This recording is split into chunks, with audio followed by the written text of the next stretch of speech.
ஆந்திர மாநிலம் அம்பேத்கர் கோனசீமா மாவட்டத்தில் உள்ள ராயபுரம் பகுதியில் தனியாருக்கு சொந்தமான பட்டாசு ஆலை ஒன்று செயல்பட்டு வருகிறது.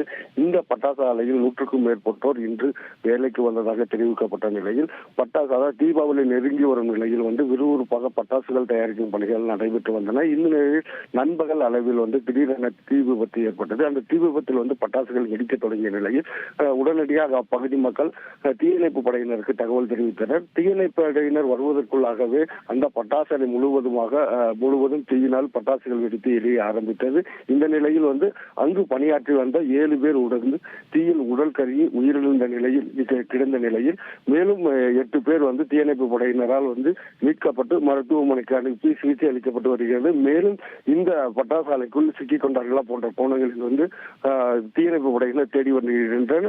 தொடர்ந்து இந்த தீயணைப்பு படையினர் தீயை அணைக்கும் பணியிலும் ஈடுபட்டு வருகின்றனர். பட்டாசு தீ விபத்துக்கான காரணம் குறித்தும் போலீசார் விசாரணை நடத்தி வருகின்றனர்.